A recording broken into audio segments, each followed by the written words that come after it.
अत्र शोणो धावति इति वाक्यवत् अजह लक्षणापि न संभवति। अजह लक्षणा कल हमने बताया था कि जहाँ पर जो मुख्यार्थ है उसके परित्याग के बिना ही लक्ष्यार्थ का जहाँ पर बोध होता है, ऐसी लक्षणा को कहते हैं अजह लक्षणा। जैसे गंगायाम घोष में तो गंगापथ का लक्ष्यार्थ है तीर, वहाँ पर मुख्य जो अर्थ है जल प्रवाह उसका संपूर्ण रूप से त्याग कर देते हैं।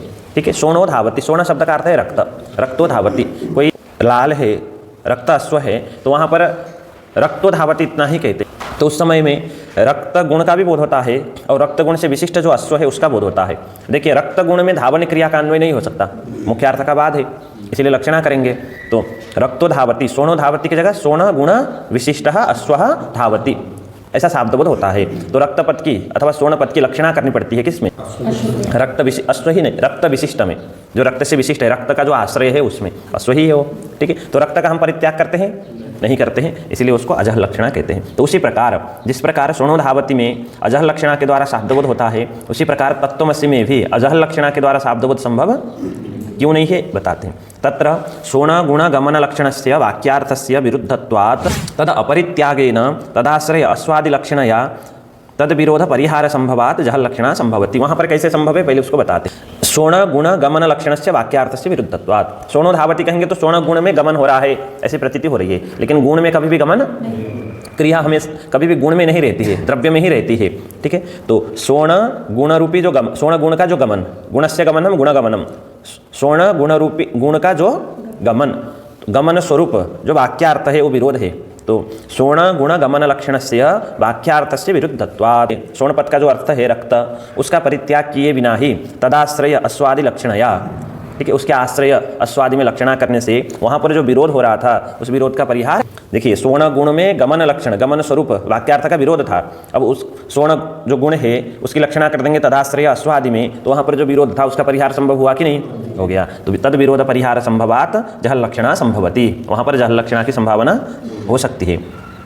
अत्र तु परोक्षत्व अपरोक्षत्वादि विशिष्ट चैतन्य एकत्वस्य वाक्यार्थस्य विरुद्धत्वात् तद अपरित्यागेन तत्संबंधिनो यस्य कस्यचित् अर्थस्य लक्षितत्वेपि तद विरोध परिहार असंभवात् अजह लक्षणा न संभवति एव। देखिए दो पद है, तत्पद है तुम पद है। तत्पदार्थ है सर्वज्ञत्व विशिष्ट चैतन्य, तुम पदार्थ है अजह लक्षणा में किसी भी अर्थ का हम परित्याग कर सकते हैं? नहीं कर सकते। आप तत्पदार्थ और तुम पदार्थ के तत्पद और तुम पद के अर्थ को रख करके, जैसे तत्पद की किसी भी अर्थ में लक्षणा करिए, तुम पद की किसी भी अर्थ में इसका जो मुख्य अर्थ है उसका परित्याग कर सकते हैं। जब मुख्य अर्थ का परित्याग नहीं करेंगे तो किसी में भी आप लक्षणा करिए, दोनों में जो विरोध है, विशेषणांश है उसमें विरोध है, चैतन्यांश में विरोध, सर्वज्ञत्व और अल्पज्ञत्व। ठीक है, एक सर्वज्ञत्व विशिष्ट है, एक अल्पज्ञत्व विशिष्ट है। दोनों अर्थ का आप अगर परित्याग नहीं करेंगे, किसी भी पद की किसी भी अर्थ में आप लक्षणा करिए, जब तक मुख्य दोनों अर्थ रहेंगे तब तक यहाँ पर जो विरोध है उसका परिहार संभव हो सकता है। वहाँ तो पहले तो लक्षणा करने से पहले विरोध था, शोण जो गुण है उसमें गमन क्रिया नहीं हो सकती, विरोध था। जैसे लक्षणा कर दिया तो विरोध का क्या हो गया? परिहार हो गया। उसी प्रकार यहाँ पर तत्पदार्थ और तुम पदार्थ अजह लक्षणा में दोनों पदार्थों का परित्याग नहीं करते। आप तत्पद और तुम पद की कहीं पर भी अजह लक्षणा करिए, ठीक है, अजह लक्षणा से किसी भी अर्थ को ले लीजिए, जब तक आप मुख्यार्थ का परित्याग नहीं करेंगे सर्वज्ञत्व और अल्पज्ञत्व का, वहाँ पर कोई भी कहीं पर भी लक्षणा करिए, दोनों में जो विरोध अंश है उसका परित्याग संभव होगा? नहीं होगा। अत्र तो परोक्षत्व अपरोक्षत्वादि विशिष्ट चैतन्य एकत्वस्य, क्योंकि तत्त्वमसि कह रहे हैं, परोक्षत्व विशिष्ट अपरोक्षत्व विशिष्ट में ऐक्य प्रतिपादन करना है। ठीक है, क्योंकि एक क्रिया के साथ अन्वय हो रहा है, तत् त्वम असि। ठीक है, दोनों में एकत्व का प्रतिपादन करना है, लेकिन मुख्यार्थ को लेंगे तो संभव, परोक्षत्व विशिष्ट अपरोक्षत्व विशिष्ट एक हो, ऐसा संभव है? तो दोनों में एकत्व का क्या है? विरोध है। तो परोक्षत्व अपरोक्षत्वादि विशिष्ट चैतन्य एकत्वस्य वाक्यार्थस्य विरुद्धत्वात्, एतादृश वाक्यार्थ का विरोध होने तद अपरित्यागेन, क्योंकि अजह लक्षणा है तो मुख्यार्थ का परित्याग करेंगे, तो जो दोनों मुख्यार्थ हैं उनके परित्याग के बिना ही तत्संबंधी आप किसी में भी लक्षणा करिए, इससे कस्यचित् अर्थस्य लक्षितत्वेपि तद विरोध परिहार असंभवात्। यहाँ पर जो दो विरोध है, दोनों में ऐक्यांश में जो विरुद्धत्व है उस विरोध का परिहार नहीं हो सकता, अतः अजह लक्षणा न संभवति। न च तत्पदम तुम पदम वा स्वार्थ विरुद्धांश परित्यागेन अंशांतर सहितं त्वं पदार्थं तत्पदार्थं वा लक्षेतु। अतः कथम प्रकारांतरेण भागलक्षण अंगीकरणम इति वाच्यम। जैसे तत्पद अथवा त्वं पद स्वार्थ विरुद्धांश परित्यागेन अंशांतर सहित, जैसे मान लीजिए उदाहरण के लिए एक पद को लेते हैं, त्वं पद को लेते हैं, त्वं पद की लक्षणा करेंगे, ठीक है, कुछ अंश का परित्याग करेंगे, कुछ अंश का ठीक है, अजहल लक्षणा, क्योंकि कुछ अंश का परित्याग नहीं किया तब भी तो अजहत लक्षणा हो जाएगी। त्वम पद है, त्वम पद का मुख्य अर्थ क्या है? चैतन्य। इसके एक अर्थ को रखेंगे, किस अर्थ को रखेंगे? चैतन्य। अल्पज्ञत्व विशिष्ट, अल्पज्ञत्व जो विशेषणांश है उसका परित्याग कर देंगे। ठीक है, तो यह जो त्वम पद है अपने एक अर्थ को लेकर के, किस अर्थ को? चैतन्य रूप अर्थ को लेकर के फिर त्वम पद की लक्षणा करेंगे किसमें? सर्वज्ञत्व विशिष्ट चैतन्य में। त्वम पद का जो अर्थ है उसको संपूर्ण रूप से परित्याग करेंगे? सिर्फ किसका परित्याग करेंगे?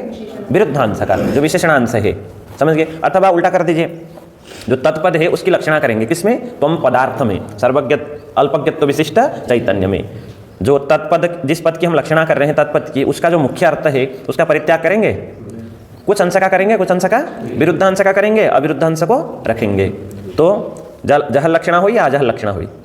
कुछ अंश को तो रखा, मुख्य अर्थ को रखा ना, अजहल लक्षणा हो गई। तो इस प्रकार शब्दबोध हो सकता है। तो भाग लक्षणा जहद अजहल लक्षणा क्यों स्वीकार कर? न च तत्पदम तुम पदम व स्वार्थ विरुद्धांश परित्यागे न, सिर्फ अपना जो विरुद्धांश है उसका ही परित्याग करेगा। और अंशांतर सहितम, ठीक है, चैतन्य अंश के सहित तुम पदार्थ तत्पदार्थ को लक्षित करे अथवा तत्पदार्थ तुम पदार्थ को लक्षित करे, लक्षयतु। अतः कथम प्रकारांतरेण भाग लक्षणांगीकरणम, ठीक है, ये प्रश्न हो गया। इति वाच्यम न च वाच्यम एकेन पदेन स्वार्थांश पदार्थांतर उभय लक्षणायाः असंभवात् पदांतरेण तदर्थ प्रतीतौ लक्षणया पुनः तत्प्रतीत्य अपेक्षा अभावाच्च। एक ही पद है, ठीक है, वो अपने अंश को भी बताए, अपने अर्थ के अंश को भी बताए और पदार्थांतर को लक्षणा के द्वारा भी बताए, ऐसा संभव? जैसे त्वम पद है, त्वम पद अपने अर्थ को भी बताए चैतन्यांश को और अन्य किसी पदार्थ को लक्षणा के द्वारा बताए, ऐसा संभव?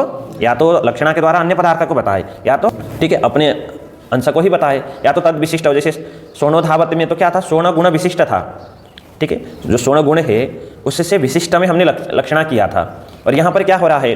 एक अपने अंश को ले रहा है, तत्पद का जो अपना अंश है चैतन्य अंश, उसका तो ग्रहण करके उसको बताते हुए अपने मुख्य अर्थ चैतन्य रूप जो मुख्य अर्थ है उसको बताते हुए अन्य जो पदार्थ है सर्वज्ञत्व विशिष्ट चैतन्य उसको लक्षणा के द्वारा बताने जा रहा है, ऐसा संभव?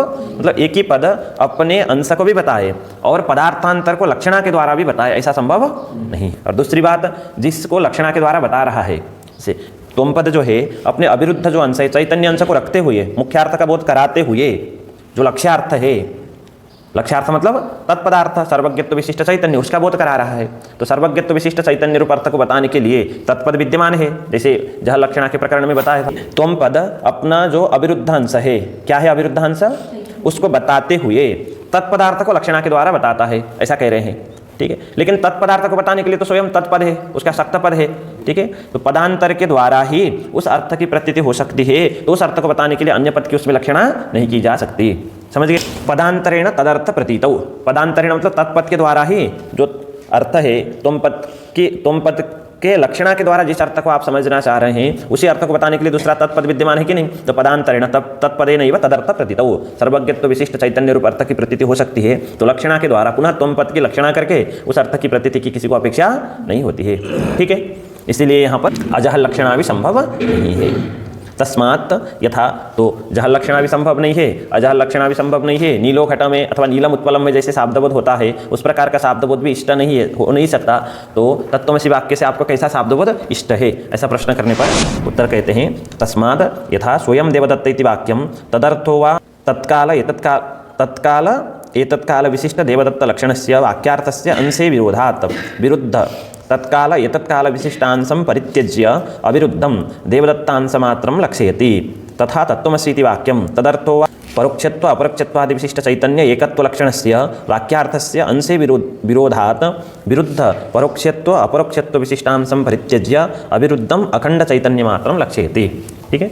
तस्माद् यथा स्वयं देवदत्त इति वाक्यं, स्वयं देवदत्त यह वाक्य है, ठीक है। वाक्य की लक्षणा करिए अथवा उसके अर्थ की लक्षणा करिए, ऐसा कह रहे हैं, ठीक है। तदर्थो वा ऐसा भी है ना।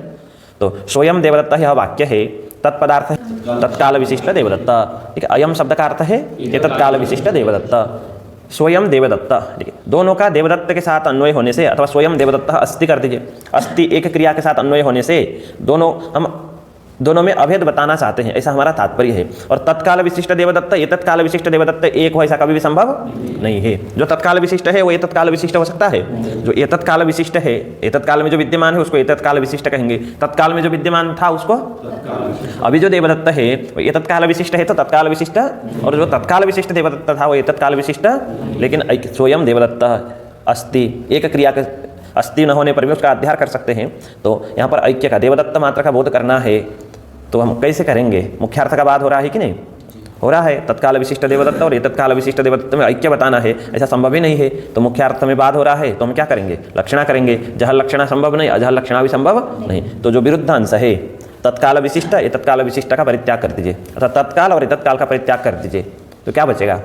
इतना देवदत्त मात्र का बोध होगा, देवदत्त ऐसा शाब्द बोध होगा, तो ऐसा बोध होगा, ऐसा ज्ञान होगा इस वाक्य के द्वारा, देवदत्त। ठीक है, मुख्यार्थ के द्वारा हो जाएगा नहीं, लक्षणा के द्वारा। कौन सी लक्षणा? जहद अजहल लक्षणा, भाग लक्षणा भी कह सकते हैं, भाग त्याग लक्षणा ऐसा भी कहते हैं, मतलब किसी अंश का परित्याग करना। ठीक है, जो विरुद्ध अंश है उसका परित्याग करके अविरुद्ध अंश का ही बोध जहाँ पर होता है जिस लक्षणा के द्वारा, उस लक्षणा को कह रहे हैं भाग लक्षणा अथवा जहद अजहल लक्षणा। तत्काल तत्काल विशिष्ट देवदत्त लक्षण से वाक्यार्थस्य अंशे विरोधात्। ठीक है, अंश में विरोध होने से विरुद्ध जो तत्काल और तत्काल है, ये जो विशिष्ट अंश है उसका परित्याग करके अविरुद्धम देवदत्तांश मात्रम लक्ष्यति, अविरुद्ध जो देवदत्त अंश है उसको ही लक्षित करता है। स्वयं देवदत्त में तो सपद और अयम पद, अथवा उसका जो अर्थ है जो देवदत्त मात्र है उसको ही क्या करता है? लक्षित करता है। तथा तत्त्वमसीति वाक्यम, तत्त्वमसी यह वाक्य भी जो अविरुद्ध जो चैतन्य मात्र है उसको ही क्या करता है? लक्षित करता है। अथवा उसका जो अर्थ है, तत्त्वमसी वाक्य का जो अर्थ है वो किसको लक्षित करता है? चैतन्य मात्र को लक्षित करता है। किसका परित्याग करके वो बताते हैं। परोक्षत्व अपरोक्षत्वादि विशिष्ट चैतन्य एकत्व लक्षणस्य वाक्यार्थस्य अंशे विरोधात्। परोक्षत्व अपरोक्षत्वादि विशिष्ट जो चैतन्य है उसमें एकत्व, ठीक है, एकत्व स्वरूप जो वाक्यार्थ है वहाँ पर अंश में क्या है? विरोध है। वाक्यार्थ के अंश में विरोध होने से विरुद्ध जो परोक्षत्व अपरोक्षत्व जो विशिष्ट अंश है उसका ही हम क्या करेंगे? परित्याग कर देंगे। परित्यज्य अविरुद्धम अखंड चैतन्य मात्रम लक्ष्यति, अविरुद्ध जो अखंड चैतन्य है उसको ही लक्षणा के द्वारा बोध। तो तत्त्वमसि वाक्य तत्पद का अर्थ त्वपद का अर्थ है, उसमें जो विरुद्ध अंश है तत्काल और तत्काल उनका परित्याग कर देंगे तो बचेगा चैतन्य।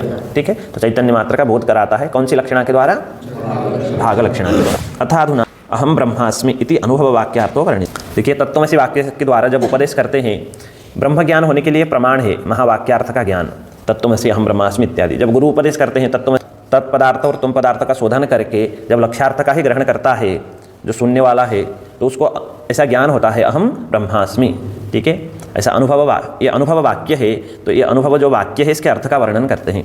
अथाधुना अहम ब्रह्मास्मि इति अनुभव वाक्यार्थो वर्ण्यते। एवं आचार्येण अध्यारोप अपवाद पुरस्सरं तत्त्वं पदार्थौ शोधयित्वा वाक्येन अखंडार्थे अवबोधिते अधिकारिणः अहम नित्य शुद्ध बुद्ध मुक्त सत्य स्वभाव परमानंद अनंत अद्वयं ब्रह्म अस्मि इति अखंडाकाराकारिता चित्तवृत्तिरुदेति। घट को देखने के बाद वेदांत शास्त्र के अनुसार जो अंतःकरण है वो इंद्रिय रूप प्रणालिका के द्वारा घट देश पर्यंत चला जाता है। फिर तदाकाराकारित एक वृत्ति होती है, अंतःकरण का एक परिणाम होता है, उसी को ही अयम घटः ऐसा ज्ञान कहते हैं। वस्तुतः ज्ञान शब्द के दो अर्थ होते हैं, एक मुख्य ज्ञान तो ब्रह्म है, सत्यम ज्ञानम आनंदम ब्रह्म। मुख्य जो ज्ञान है उस शब्द का अर्थ क्या है? ब्रह्म ही है। ब्रह्म जो है वो ज्ञान स्वरूप है। न्याय शास्त्र में जिसको ज्ञान कहते हैं उसको यहाँ पर वृत्ति कहते हैं, अंतःकरण की वृत्ति। अंतःकरण इंद्रिय रूप प्रणालिका के द्वारा विषय पर्यंत जाकर के तदाकाराकार विषय आकार में परिणत होता है। कौन? अंतःकरण। कैसे जाता है? इंद्रिय रूप प्रणालिका के द्वारा, मार्ग के द्वारा। जैसे चक्षुरिंद्रिय के द्वारा जो अंतःकरण है घट देश पर्यंत गया, फिर अंतःकरण का एक परिणाम होता है घटाकाराकारित परिणाम। ठीक है, उसी परिणाम को कहते हैं वृत्ति, अंतःकरण की वृत्ति। उसी वृत्ति को नैयायिक क्या कहते हैं? ज्ञान कहते हैं। अयम घट इंद्रियार्थ सन्निकर्ष होने के बाद अंतःकरण घटदेश पर्यंत जाकर के घटाकार में परिणत हो गया, तो वही जो परिणाम है वहाँ जो वृत्ति है, वृत्ति के ये परिणाम के एक ही बात है, उसी को ज्ञान कहते हैं, अयम घटः। उसी प्रकार तत्त्वमसि वाक्य के द्वारा तत्पदार्थ तुम पदार्थ का शोधन करके जब गुरु उपदेश करते हैं, जो श्रोता है श्वेतकेतु इत्यादि, उनको अहम ब्रह्मास्मि ऐसा अनुभव होता है। अहम ब्रह्मास्मि ये भी एक वृत्ति है, चित्त की वृत्ति है। चित्त का ये अंतःकरण का ये एक ही बात है। ठीक है, अंतःकरण की एक वृत्ति होती है। से घट का ज्ञान हुआ तो उसको कहेंगे घटाकार वृत्ति, पट का ज्ञान हुआ तो रूप का ज्ञान हुआ तो अहम ब्रह्मास्मि ऐसा ब्रह्म का ज्ञान हुआ तो इसको कहेंगे अखंडाकाराकारिता वृत्ति, अखंडाकार में आकारित वृत्ति। घट का ज्ञान हुआ तो घटाकाराकारित वृत्ति, घटाकार वृत्ति कही अथवा घटाकाराकारित वृत्ति। पट का ज्ञान हुआ तो उसी प्रकार तत्त्वमसि वाक्य के द्वारा तत्पदार्थ तुम पदार्थ का शोधन करके जब गुरु उपदेश करते हैं तो जो श्रोता है उसको अहम ब्रह्मास्मि ऐसा अनुभव होता है। तो अहम ब्रह्मास्मि ये भी एक चित्त की वृत्ति है। इस वृत्ति का नाम क्या है? अखंडाकाराकारिता चित्तवृत्ति उदेति। एवं आचार्येण अध्यारोप अपवाद पुरस्सरम, अध्यारोप और अपवाद न्याय के अनुसार तत्त्वम पदार्थों शोधयित्वा, तत्पदार्थ और तुम पदार्थ का शोधन करके, शोधन करना मतलब वहाँ पर वाच्यार्थ को समझना और वहाँ पर वाच्यार्थ का परित्याग करके लक्ष्यार्थ को समझना। ठीक है, यही है शोधन। वाक्येन अखंडार्थे अवबोधिते, तत्व में से इस वाक्य के द्वारा जब अखंडार्थ का बोध हो जाता है, अवबोधिते अधिकारिणः, जो अधिकारी है श्रोता, अहम नित्य शुद्ध बुद्ध मुक्त सत्य स्वभाव परमानंद अनंत अद्वयम ब्रह्म अस्मि। ठीक है, ब्रह्म का ये स्वरूप है, वो नित्य है, शुद्ध है, मुक्त है, सत्य स्वभाव वाला है, परमानंद है, अनंत है और अद्वय है। ये तादृश ब्रह्म में हूँ ऐसा अनुभव होता है किसको? अधिकारी को। अधिकारिणः अहम ब्रह्म इति अखंडाकाराकारिता चित्तवृत्ति उदयति, अखंडाकाराकारित चित्तवृत्ति का उदय होता है। सातु चित्त प्रतिबिंब सहिता सति प्रत्येक अभिन्नम अज्ञातम परम ब्रह्म विषयीकृत्य तद्गत अज्ञानमेव बाधते। तदा पटकारणतन्तुदाहे पटदाहवत् अखिल कारणे अज्ञाने बाधिते सति तत्कार्यस्य अखिलस्य बाधितत्वात् तदंतरभूत अखंडाकाराकारिता चित्तवृत्तिरपि बाधिता भवति। सावधान पूर्वक सुनिएगा। जब घटपट आदि का ज्ञान हो गया, जैसे हमने बताया अंतःकरण इंद्रिय रूप प्रणालिका के द्वारा घटदेश पर्यंत जाने के बाद एक वृत्ति होती है अयम घटः, इसको कहते हैं घटाकाराकारिता चित्तवृत्ति। यह जो चित्तवृत्ति है, पहले तो घट अज्ञात था। इस प्रकार की वृत्ति चित्त का जब तक परिणाम नहीं हुआ, चित्त की वृत्ति घटाकाराकारित चित्तवृत्ति का उदय जब तक नहीं हुआ, तब तक घट क्या था? अज्ञात था। जो अज्ञात जो घट है, मतलब घट का अज्ञान था, उस अज्ञान की निवृत्ति करती है वह चित्तवृत्ति। जब घटाकाराकारिता चित्तवृत्ति हो गई तो घट का जो अज्ञान था उस अज्ञान की निवृत्ति करती है एक, और दूसरा उस घट को प्रकाशित करती है। ठीक है, अब यहाँ पर वस्तुतः जो अंतःकरण है वो जड़ है, एक ही पदार्थ चेतन है, प्रकाशक एक ही है, सबको प्रकाशित करने वाला वो कौन है? चैतन्य है, ब्रह्म है। ठीक है, अन्य उससे अतिरिक्त अंतःकरण आदि सकल पदार्थ क्या है? जड़ है, वो किसी को भी प्रकाशित।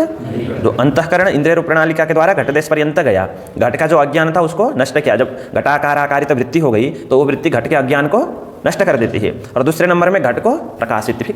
अब घट को प्रकाशित कैसे करेगी? अंतःकरण तो जड़ है, उसका परिणाम भी जड़ है, वृत्ति भी, तो वो प्रकाशित कैसे करेगी? तो उसके उत्तर में कहते हैं अंतःकरण में चैतन्य का प्रतिबिंब पड़ता है, जैसे जल में आकाश का प्रतिबिंब होता है। ठीक है, उसी प्रकार अंतःकरण में चैतन्य का प्रतिबिंब पड़ता है। अंतःकरण अत्यंत स्वच्छ होता है। किसका कार्य है अंतःकरण? सत्वगुण का, रजोगुण का या तमोगुण का? सत्वगुण का। आकाश आदि के मिलित सत्वांश से अंतःकरण की उत्पत्ति होती है, बताया था। अत्यंत स्वच्छ, अत्यंत निर्मल होने से अंतःकरण में चैतन्य का क्या होता है? प्रतिबिंब, प्रकाश। ठीक है, वो जो प्रतिबिंबित जो अंतःकरण है वही चला जाता है कहाँ? घटदेश।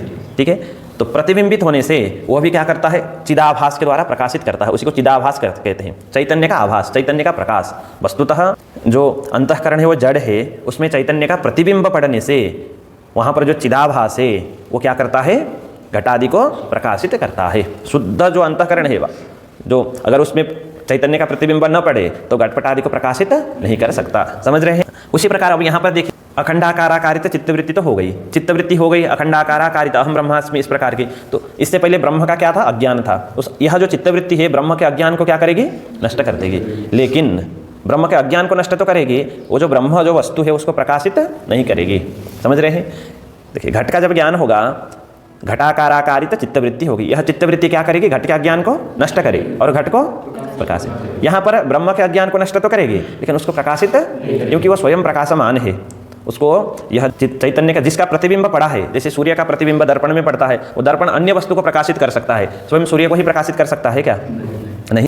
जब आचार्य तत्त्वमसि वाक्य तत्पदार्थ तुम पदार्थ का शोधन करके उपदेश करते हैं तो अधिकारी को अहम नित्य शुद्ध बुद्ध मुक्त सत्य स्वभाव परमानंद अनंत अद्वयम ब्रह्म अस्मि इस प्रकार की अखंडाकाराकारिता चित्तवृत्ति की उत्पत्ति होती है। सातु चित्त प्रतिबिंब सहिता सती, चित्त प्रतिबिंब सहिता सती प्रत्येक अभिन्न अज्ञातम परम ब्रह्म विषयीकृत्य तद्गत अज्ञानमेव बाधते। यह जो चित्तवृत्ति है, पहले ब्रह्म का क्या था? अज्ञान था। उस अज्ञान को क्या करती है? बाधित करती, नष्ट कर देती है। कैसे? चित्त प्रतिबिंब सहिता सती, चैतन्य का उसमें प्रतिबिंब पड़ता है वृत्ति में, अंतःकरण में चैतन्य का प्रतिबिंब पड़ता है तो उसको कहेंगे चित्त प्रतिबिंब। चित्त प्रतिबिंब मतलब चैतन्य का प्रतिबिंब। तो चित्त प्रतिबिंब सहिता सती प्रत्येक अभिन्नम, प्रत्येक कहिए अभिन्न कहिए ब्रह्म के ही संज्ञा है। तो प्रत्येक अभिन्न जो अज्ञात परब्रह्म है उसको विषय करके तदगत अज्ञानमेव बाधते। ब्रह्म का जो अज्ञान था उसको तदा पटकारण तंतुदाहे पटदाहवत् अखिल कारणे अज्ञाने बाधिते सति तत्कार्यस्य अखिलस्य बाधितत्वात् तदंतरभूत अखंडाकाराकारिता चित्तवृत्तिरपि बाधिता भवति। कारण का बाध हो जाता है तो कार्य का भी बाध हो जाता है। कारण ही नहीं रहेगा तो कार्य रहेगा। समस्त जो प्रपंच है उसका मूल कारण क्या है? चैतन्य। न तो कारण होता है न तो कार्य होता है। जैसे ही ब्रह्म का ज्ञान हो गया, अखंडाकाराकारित चित्तवृत्ति का उदय हो गया, अज्ञान की क्या हो जाएगी? ब्रह्म विषय जो अज्ञान था उसकी निवृत्ति हो गई। निवृत्ति हो गई मतलब सकल जो प्रपंच है उसका भी क्या हो जाएगा? बाध हो जाएगा। ठीक है। पट का कारण जो तंतु है उसको जला देंगे तो पट बचेगा? नहीं बचेगा। उसी प्रकार सकल जो प्रपंच है इसका मूल कारण क्या है? अज्ञान। किम विषय का अज्ञान? ब्रह्म विषय अज्ञान, ब्रह्म का अज्ञान। तत्त्वमसि वाक्य का उपदेश करने के बाद अखंडाकाराकारित चित्तवृत्ति का उदय हो गया अधिकारी को। यह जो चित्तवृत्ति है ब्रह्म का जो अज्ञान था उसको क्या करती है? नष्ट कर देती है। जैसे ही ब्रह्म के अज्ञान को नष्ट कर दिया तो कारण के नष्ट होते ही जो सकल प्रपंच कार्य थे उसके उन सब का भी क्या हो जाता है? बाध हो जाता है। जो ब्रह्म का ज्ञान है ना उसका भी बाध हो जाता है। शुद्ध ब्रह्म ही अवशेष रहता है। समझ रहे हैं? ब्रह्म स्वरूप ज्ञान और ब्रह्म का ज्ञान दो अलग अलग है। ब्रह्म स्वयं ज्ञान रूप है, उसका तो कभी नाश नहीं होता है। अभी ब्रह्म का जो ज्ञान हुआ वो तो उत्पन्न हुआ ना। कैसे? तत्त्वमसि आदि वाक्य के उपदेश से जो अधिकारी है उसको उत्पन्न हुआ। क्या ज्ञान उत्पन्न हुआ? ब्रह्म का ज्ञान। इसको कहते हैं अखंडाकाराकारिता चित्तवृत्ति। यह उत्पन्न होती है। ठीक है। यह जो उत्पन्न जो चित्तवृत्ति है क्या करती है? किसको नष्ट करती है? किसके अज्ञान को? ब्रह्म के अज्ञान। ठीक है। चैतन्य के प्रतिबिंब से सहित होकर के ब्रह्म का जो अज्ञान था उस तद्गत जो अज्ञान था उसका नाश करती है। ठीक है। नाश करेगी तो सकल प्रपंच का क्या हो जाएगा? बाध हो जाएगा। उस प्रपंच के अंतर्गत ये ज्ञान भी आएगा। कौन सा ज्ञान? ब्रह्म का ज्ञान। अखंडाकाराकारिता जो चित्तवृत्ति थी उसका भी क्या हो जाएगा? बाध हो जाएगा। एक ही वस्तु अवशेष रहेगा, क्या? ब्रह्म। समझ में आ गया? तो पटकारण तंतुदाहे पटदाहवत् अखिल कारणे अज्ञाने बाधिते। जब ब्रह्म का ज्ञान हो गया तो अखिल कारण जो अज्ञान है उसका भी क्या हो जाएगा? बाधिते सति तत्कार्यस्य अखिलस्य बाधितत्वात्। तत्कार्यस्य इत्युक्ते अज्ञान का जो कार्य अखिल प्रपंच है उसका भी बाध होने से तदंतरभूत अखंडाकाराकारिता चित्तवृत्तिरपि बाधिता भवति। उस अज्ञान के कार्य के अंतर्गत आने वाली जो अखंडाकाराकारिता चित्तवृत्ति है वो भी क्या होती है? बाधिता होती है। तत्र प्रतिबिंबितं चैतन्यमपि यथा दीपप्रभा आदित्यप्रभा अभभासमान असमर्था सति तया अभिभूता भवति तथा स्वयं प्रकाशमान प्रत्यगभिन्न परब्रह्म अभभासमान अनर्हतया तेन अभिभूतं सत् सोपाधिभूत अखंडवृत्तिर्बाधितत्वात् दर्पणाभावे मुख प्रतिबिंबस्य मुखमात्रत्ववत् प्रत्यगभिन्न परब्रह्म मात्रं भवति। एक शुद्ध चैतन्य है, एक प्रतिबिंबित चैतन्य। ठीक है। अंतःकरण में चैतन्य का प्रतिबिंब पड़ता है उसको कहते हैं प्रतिबिंबित चैतन्य। अंतःकरण में जो वृत्ति होती है, जो वृत्ति है वो भी प्रतिबिंबित वृत्ति। अंतःकरण में चैतन्य का जो प्रतिबिंब पड़ा तो उस चैतन्य को कहते हैं प्रतिबिंबित चैतन्य। उसका भी क्या हो जाता है? बाध हो जाता है। कैसे? तत्र प्रतिबिंबितम चैतन्य। पर अखंडाकाराकारित वृत्ति में प्रतिबिंबित जो चैतन्य है वह चैतन्य भी यथा दीप प्रभा आदित्य प्रभा अभभासमान असमर्था सति तया अभिभूता भवति। दीप की जो प्रभा है सूर्य की प्रभा को प्रकाशित कर सकती है? नहीं। एक शुद्ध चैतन्य है, एक प्रतिबिंबित चैतन्य है। जो प्रतिबिंबित चैतन्य है शुद्ध चैतन्य को प्रकाशित कर सकता है? नहीं कर सकता है। तो जो प्रतिबिंबित चैतन्य है वह भी शुद्ध जो ब्रह्म है उसको प्रकाशित करने में समर्थ नहीं है। तो स्वयं प्रकाशमान प्रत्येक अभिन्न परब्रह्म अभभासमान अनर्हतया। स्वयं प्रकाशमान जो प्रत्येक अभिन्न परब्रह्म है उसको प्रकाशित करने में समर्थ न होने से अनर्हतया तेन अभिभूतम सत।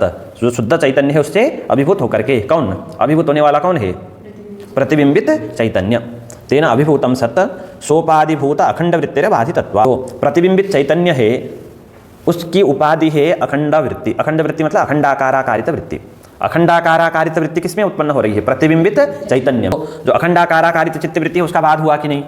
उसका बात क्यों हुआ? जो ब्रह्म का जो ज्ञान था उसी को हम कहते हैं अखंडाकाराकारित चित्तवृत्ति। जो ब्रह्म का जो ज्ञान है वो भी अज्ञान का ही कार्य है, क्योंकि सकल प्रपंच के अंतर्गत वो भी आएगा। ये जो वृत्ति है अखंडाकाराकारित चित्तवृत्ति वो भी ब्रह्म का ही ज्ञान है ना। उत्पन्न होता है कि नहीं? उत्पन्न होता है। किसका कार्य है? वो अज्ञान का ही, क्योंकि ब्रह्म से अतिरिक्त सकल जो प्रपंच है वो किसके कार्य है? अज्ञान के कार्य है। जैसे ही ब्रह्म विषय जो अज्ञान था वो अज्ञान नष्ट हो गया तो अज्ञान के जो सकल प्रपंच है कार्य उन सबका क्या होता है? बाध होता है। उसके अंतर्गत आती है यह भी कौन? अखंडाकाराकारिता चित्तवृत्ति, जिसको हम ब्रह्म का ज्ञान कहते हैं। उसका भी बाध हो गया कि नहीं? तो अखंडाकाराकारिता चित्तवृत्ति उपाधि है किसकी? प्रतिबिंबित चैतन्य की। सोपाधिभूत जो अखंड वृत्ति है ठीक है, सोपाधिभूत अपनी उपाधि स्वरूप जो अखंड वृत्ति, उस वृत्ति का बाद हुआ कि नहीं, हो गया। दर्पणाभावे मुख प्रतिबिंबस्य मुखमात्रत्ववत् प्रत्यग अभिन्न परब्रह्म मात्रम भवति। प्रतिबिंबित चैतन्य है उसका भी बाद हो जाएगा। अपनी उपाधिभूत जो चित्तवृत्ति है, अखंडाकाराकारित चित्तवृत्ति, उसके बाद होने से जो प्रतिबिंबित चैतन्य है उसका भी क्या होता है, बाद होता है। जैसे उदाहरण के लिए बताते हैं, दर्पणाभावे मुख प्रतिबिंबस्य मुखमात्रत्ववत्। दर्पण था तो वहाँ पर मुख का प्रतिबिंब भी था, दर्पण को हटा दीजिए तो मुख का प्रतिबिंब रहेगा, नहीं रहेगा। तो उसी प्रकार जो अखंडाकाराकारित जो चित्तवृत्ति है उपाधि, उसके हट जाने से तो वहाँ पर प्रतिबिंबित जो चैतन्य है वो भी नहीं रहेगा, शुद्ध जो चैतन्य है वही अवश्य। दर्पण को हटा देंगे तो दर्पण में जो प्रतिबिंबित जो मुख है वो नहीं रहेगा, ठीक है, स्वयं जो मुख है वो तो रहेगा। उसी प्रकार चैतन्य का प्रतिबिंब पड़ता है अंतःकरण में, उसको प्रतिबिंबित चैतन्य कहते हैं। उसका तो बाद हो गया अंतःकरण का, प्रतिबिंबित चैतन्य का। तो दर्पण को हटा देंगे, दर्पण को जो प्रतिबिंब है वही हटेगा, जो बिंब है वो, तो बिंब जो अवशेष है वही रहेगा, अन्य किसी भी वस्तु की सत्ता नहीं रहेगी। एक बार समझ लीजिए सामान्यतया कि ब्रह्म का ज्ञान, ठीक है, अहम ब्रह्मास्मि इस वाक्य के द्वारा, तत्त्वमसि वाक्य से जब आप गुरु उपदेश करते हैं तो अखंडाकाराकारित चित्तवृत्ति होती है। घट का ज्ञान होगा तो हम क्या बोलेंगे, घटाकाराकारिता चित्तवृत्ति। ये जो घटाकाराकारिता चित्तवृत्ति है ये अंतःकरण का परिणाम है। अंतःकरण में चैतन्य का प्रतिबिंब पड़ता है, तो ये जो चित्तवृत्ति है प्रतिबिंबित चित्तवृत्ति कहेंगे इसको। वो प्रतिबिंब सहित घट देश पर्यंत चला जाता है अंतःकरण। प्रतिबिंबित जो अंतःकरण है, अंतःकरण में प्रतिबिंब है, प्रतिबिंबित जो अंतःकरण है घट देश पर्यंत जाएगा, जाने के बाद घटाकार में परिणत होगा, तो उसको कहेंगे घटाकाराकारित चित्तवृत्ति। अयं घटः, यह जो चित्तवृत्ति है सबसे पहले तो घट का जो अज्ञान था उसको नष्ट करती है, दूसरे नंबर में घट को प्रकाशित करती है, ठीक है। उसी प्रकार हमें जैसे घट का ज्ञान हुआ उसी प्रकार किसका ज्ञान करना है, ब्रह्म का, ठीक है। जब आचार्य उपदेश करते हैं तो जो अधिकारी है उसके अंतःकरण में एक वृत्ति की उत्पत्ति होती है, उसका नाम है डाकाराकारिता चित्तवृत्ति, ठीक है, अहम ब्रह्मास्मि इस प्रकार की। यह जो चित्तवृत्ति है किसके अज्ञान को नष्ट करती है, ब्रह्म का जो अज्ञान था उसको नष्ट करती है। नष्ट करने के बाद ब्रह्म को प्रकाशित करेगी, नहीं करेगी। वहाँ तो दो चीज़ था, घट विषयक अज्ञान को नष्ट भी करती थी और प्रकाशित भी करती थी। यहाँ पर क्या होगा, अज्ञान को नष्ट तो करेगी, अज्ञान को नष्ट करेगी तो स्वयं भी ये जो चित्तवृत्ति है, क्योंकि जैसे अज्ञान नाश हो जाएगा, अज्ञान का जो सकल कार्य है प्रपंच उस सब का क्या हो जाएगा, बाद हो जाएगा। तो उसके अंतर्गत आने वाली ये जो चित्तवृत्ति है इसका भी बाद हो जाए। ये जो चित्तवृत्ति है उपाधि है किसकी, प्रतिबिंबित चैतन्य की। देखिए चैतन्य व्यापक है, सर्वत्र है। घट में जो चैतन्य है उसको घटावच्छिन्न चैतन्य कहेंगे। अंतःकरण में चैतन्य है कि नहीं है, तो उसको कहेंगे प्रतिबिंबित चैतन्य। अंतःकरण में प्रतिबिंब है तो वहाँ पर जो चैतन्य है उसको क्या बोलेंगे, प्रतिबिंबित चैतन्य। ये जो प्रतिबिंबित चैतन्य है इसकी उपाधि है वृत्ति, अखंडाकाराकारिता जो वृत्ति है इसकी उपाधि। जब इस उपाधि का बाद हो जाएगा, जो प्रतिबिंबित चैतन्य है इसका भी क्या हो जाएगा, बाद हो जाएगा, ठीक है। जो प्रतिबिंबित जो चैतन्य है उसका अब बाद हो गया तो वहाँ पर कोई प्रतिबिंब वृत्ति कुछ भी नहीं रहेगा, एक जो वस्तु है वही अवशेष रहेगा, शुद्ध जो चैतन्य। आगे एवंच सति मनसैवानुद्रष्टव्यम यन्मनसा न मनुते इत्यनयोः श्रुत्योः अविरोधो वृत्तिव्याप्यत्वांगीकारेण फलव्याप्यत्व प्रतिषेध प्रतिपादनात्। जब इस प्रकार का विषय का निरूपण किया तो इसी प्रसंग में कहते हैं कि शास्त्रों में दो इस प्रकार के वाक्य मिलते हैं। जैसे उदाहरण के लिए एक है मनसैवानुद्रष्टव्यम, दूसरा है यन्मनसा न मनुते। जो ब्रह्म है उसको मन के द्वारा ही जानना चाहिए, मनसा एव अनुद्रष्टव्यम, ठीक है, ब्रह्म। और यन्मनसा न मनुते ऐसा भी कहते हैं, जो ब्रह्म है वो मन का विषय नहीं होता है। शुरू में ही हमने पढ़ा था अवांग मनस गोचरम, वो वाणी का और मन का विषय नहीं। तो ये तो परस्पर वाक्य में विरोध हो रहा है ना, कि कहीं कह रहे हैं मनसैवानुद्रष्टव्यम, मन के द्वारा ही उसको जानना चाहिए, कहीं कह रहे हैं यन्मनसा न मनुते। दोनों वाक्यों में परस्पर में क्या लग रहा है, विरोध लग रहा है। लेकिन अब इस प्रकार जब हमने निरूपण किया तो दोनों वाक्यों में कोई विरोध नहीं है। क्यों नहीं है आगे बताएंगे। इत्यनयोः श्रुत्यो अविरोधः, इन दोनों श्रुतियों में कोई विरोध देखने में तो लगता है विरोध है। क्यों, वृत्तिव्याप्यत्वांगीकारेण फलव्याप्यत्व प्रतिषेध प्रतिपादनात्। वृत्ति व्याप्यत्व का अंगीकार किया गया है ब्रह्म में, फल व्याप्ति का निराकरण किया गया है। दो चीज़ें ध्यान रखना, ब्रह्म में वृत्ति व्याप्यत्व, व्याप्यत्व कहिए व्याप्ति कहिए एक ही बात है। व्याप्ति किस में रहती है, आप लोग तर्क संग्रह पढ़े हैं, व्याप्ति जिसमें रहती है उसको क्या कहते हैं, व्याप्य कहते हैं। व्याप्यत्व किस में रहता है, घटत्व कहाँ रहता है, पटत्व, व्याप्यत्व व्याप्य में, व्याप्यत्व कहाँ रहेगा और व्याप्ति कहाँ रहती है, व्याप्य में। व्याप्यो नाम व्याप्त्याश्रय, जिसमें व्याप्ति रहती है उसी को ही तो व्याप्ति कहिए चाहे व्याप्यत्व कहिए, दोनों एक ही चीज़ है, ठीक है। व्याप्ति और व्याप्यत्व दोनों एक ही है। तो वृत्ति व्याप्ति का अंगीकार किया गया है, फल व्याप्ति का प्रतिषेध किया गया है किसमें? ब्रह्म में। तो वृत्ति व्याप्यत्व के अंगीकार से मनसैवा अनुद्रष्टव्यम और फल व्याप्ति के प्रतिषेध से यन मनसा न मनुते। दोनों अभिप्राय विशेष। ब्रह्म में वृत्ति व्याप्ति और फल व्याप्ति में कौन सा स्वीकार है, कौन सा अस्वीकार है? वृत्ति व्याप्ति स्वीकार्य है, फल व्याप्ति स्वीकार्य नहीं है। बताऊंगा वृत्ति व्याप्ति क्या है, फल व्याप्ति क्या है। तो वृत्ति व्याप्ति के अभिप्राय से वृत्ति व्याप्यत्व का स्वीकार है, ब्रह्म में स्वीकार किया जाता है, इसलिए मनसैव अनुद्रष्टव्यम। फल व्याप्ति का निषेध है, प्रतिषेध है, इसलिए यन मनसा न मनुते। तदुक्तम फल व्याप्यत्वमेवास्य शास्त्रकृद्भिः निवारितं ब्रह्मण्यज्ञाननाशाय वृत्तिव्याप्तिरपेक्षिता स्वयं प्रकाशमानत्वात् नाभास उपयुज्यते। देखा, जब ज्ञान होता है तो वहाँ पर जो अंतःकरण है इंद्रिय रूप प्रणालिका के द्वारा घटदेश पर्यंत जाकर के घटाकार में परिणत होता है। अंतःकरण परिणत होता है, अंतःकरण का परिणाम, उसी का नाम है वृत्ति। घटाकाराकारिता वृत्ति। यह जो वृत्ति है, जब घटाकाराकारिता वृत्ति हो गई, अयम घटः इसका स्वरूप है। यह जो वृत्ति है घट के अज्ञान को क्या करती है? नष्ट करती है। तो जहाँ अज्ञान को नष्ट करती है उसको कहेंगे वृत्ति व्याप्ति। वृत्ति का संबंध, वृत्ति का व्याप्ति मतलब संबंध, ठीक है। तो यहाँ पर वृत्ति व्याप्ति है। जहाँ पर भी जो अंतःकरण की वृत्ति है तत्तद विषयाकाराकारित वृत्ति, वह वृत्ति यद आकाराकारित है तद वस्तु के अज्ञान को नष्ट करेगी, तो वहाँ पर कौन सी व्याप्ति है? वृत्ति व्याप्ति। और उस वस्तु को प्रकाशित भी करेगी तो वहाँ पर क्या है? फल व्याप्ति है, ठीक है। वृत्ति प्रतिफलित चैतन्यजन्य अतिशय कहते हैं उसको। एक वृत्ति प्रतिफलित चैतन्य है और तज्जन्य जो हो अतिशय है। अतिशय मतलब उसको प्रकाशित करना। अब यहाँ पर पहले तो घट के अज्ञान को नष्ट करने के बाद उस घट को प्रकाशित भी करती है, ठीक है।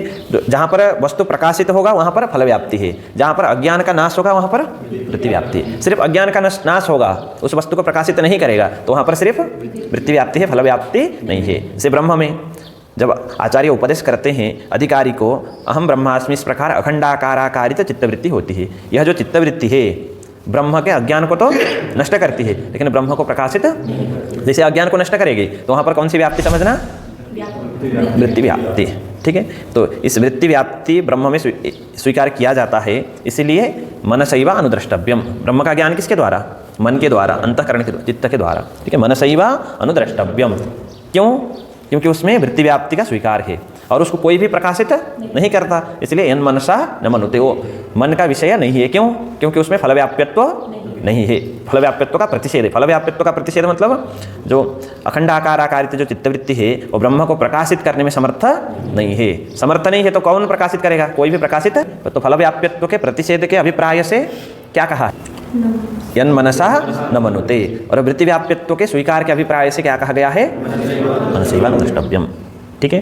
तो फल व्याप्यत्वमेवास्य शास्त्रकृद्भिः निवारितम। शास्त्रकृद्भिः अस्य ब्रह्मणः फल व्याप्यत्वमेव निवारितम। शास्त्रकारों ने ब्रह्म में फल व्याप्यत्व का ही निषेध किया है। ब्रह्मणि अज्ञाननाशाय वृत्ति व्याप्तिरपेक्षिता। ब्रह्म में विद्यमान जो अज्ञान है, ब्रह्म विषयक जो अज्ञान है, उसके नाश के लिए वृत्ति व्याप्ति क्या है? अपेक्षित है। स्वयं प्रकाशमानत्वात् नाभास उपयुज्यते। ब्रह्म स्वयं प्रकाशमान होने से वहाँ पर जो आभास है उसकी उपयोगिता नहीं होती। जो ब्रह्म को प्रतिबिंबित जो अंतःकरण है, अखंडाकाराकारित जो चित्तवृत्ति है, वो प्रकाशित नहीं कर सकते, क्योंकि वो स्वयं प्रकाशमान है।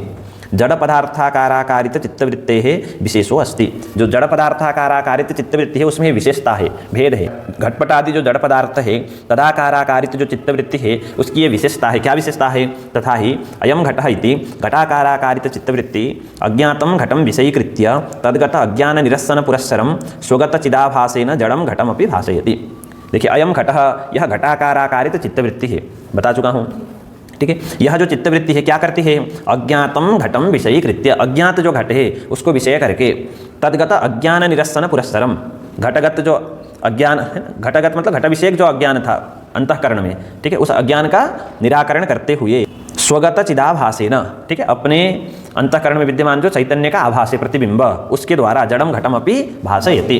जड़ जो घट है उसको भी प्रकाशित करती है। समझ रहे हैं? अंतःकरण में चैतन्य का प्रतिबिंब, जो प्रतिबिंबित जो अंतःकरण है उसी को कहते हैं चिदाभास। चैतन्य का वस्तुतः वो चैतन्य नहीं है, चैतन्य का वो आभास। वो जो चिदाभास है उसके द्वारा जो वृत्ति है वो घटपट आदि को क्या करती है?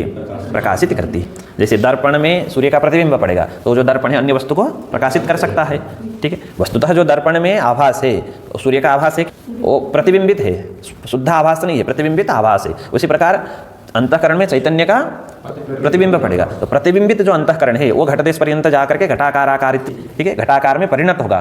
तो घटाकार जो परिणाम है अंतःकरण का, उसी को कहते हैं अंतःकरण की वृत्ति। वह जो वृत्ति है पहले तो घट के अज्ञान को नष्ट करेगी और उस चिदाभास के द्वारा घट को प्रकाशित भी करेगी। उसी प्रकार अखंडाकाराकारित चित्तवृत्ति हो गई, अहम ब्रह्मास्मि। यह जो चित्तवृत्ति है ब्रह्म के अज्ञान को तो नष्ट करेगी, लेकिन यह जो अखंडाकाराकारित चित्तवृत्ति है वह ब्रह्म को प्रकाशित नहीं कर सकती है, क्योंकि वहाँ पर जो चैतन्य का आभास है वो स्वयं प्रकाशमान चैतन्य को प्रकाशित करने में समर्थ नहीं होता।